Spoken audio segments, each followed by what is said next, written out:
Hi, my name is Debbie Lusignan, and I'm the vlogger A Revolutionary Act on YouTube. Because in times of universal deceit, telling the truth becomes a revolutionary act. I wanted to do a quick vlog today to just add to the discussion about what is going on with the media coverage surrounding John McCain. I find it incredibly disturbing that after George W. Bush was allowed to cultivate the image of a tough, strong leader, a macho cowboy, all fallacies, all completely counter to what this man stood for in his Ivy League, coddled little world. His history of destroying businesses, his history of destroying everything that he touched. This was all known before George W. Bush ever got elected. Yet the media sold him to the American people as something that he wasn't. Now, the American people should know better at this point. Now they're trying to do the same thing with John McCain, only cultivate a different image.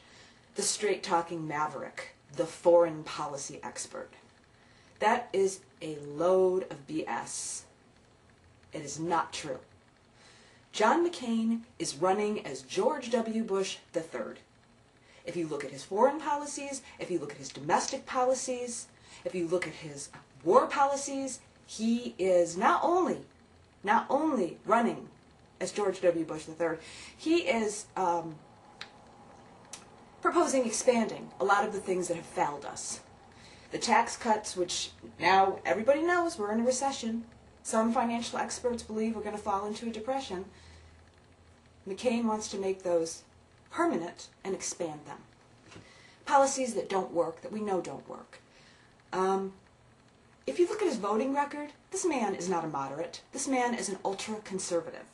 He votes party line, down the line, on everything Bush proposes. And that isn't a moderate. Yes, there have been times, I know that people say, well, you know, he opposed Bush on torture. Yeah, he opposed Bush on torture. But when the legislation went through and Bush signed it in,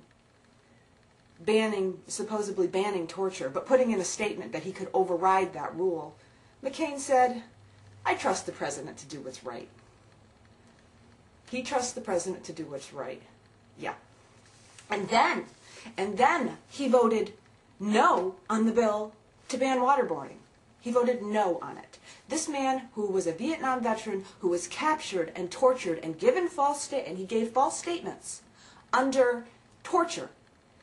He had the utter audacity to vote no on a bill to ban waterboarding. When he knows what it does, when he knows that it produces false testimony, because he himself gave false testimony under torture.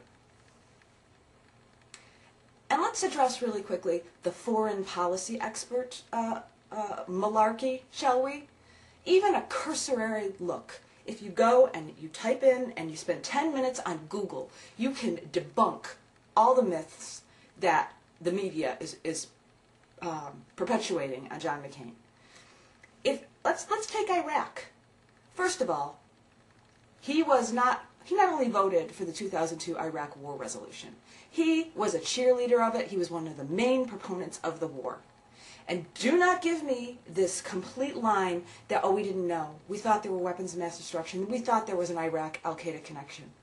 I was out there protesting in the streets. Millions of other citizens were protesting out in the streets. Politicians such as Al Gore, Barack Obama, they gave remarkably foretelling speeches about how Iraq would unfold before the war ever began. The intelligence officers were questioning George W. Bush's use of the intelligence, the way they were cherry-picking it, the way they were manipulating it, basically the way they were lying about it. And John McCain, he cheerleaded this war. And you think that is an expert on foreign policy? That's an expert, huh? To be completely wrong. He said that we would be greeted as liberators. He said that the war would be fairly quick and easy. He was dead wrong. And now he's parading around Iraq in his latest political stunt and confusing Sunnis and Shias in his speeches and making false statements about Iran training Al-Qaeda and then sending them back into Iraq.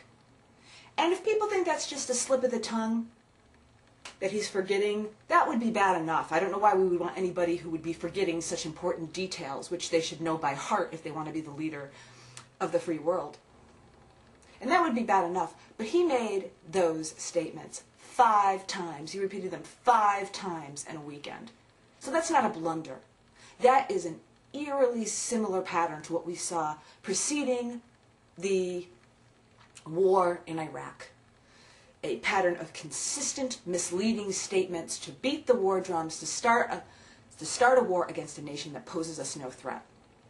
Our military is broken. We do not have the troops, nor do we have the money. And these people are starting again to ramp up the rhetoric in what has been war-gamed as a futile effort.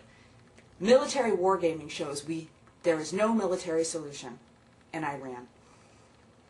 So I implore the American people, I implore you, do your research this time. There is no excuse. We have been fooled by the media, and it is time to say, I will not listen to you, you cannot be trusted. In fact, I would go so far as to turn off your cable, write the news media, and say, I am stopping my subscription to my cable or my satellite service because I'm not going to be paid to be lied to. If we did this even 1%, 2%, 5%, those kind of numbers, they would start listening. Turn it off. Turn it off. All right, well, that's my little vlog and rant for today. This is Debbie again for A Revolutionary Act. Fight the good fight, everybody. Peace.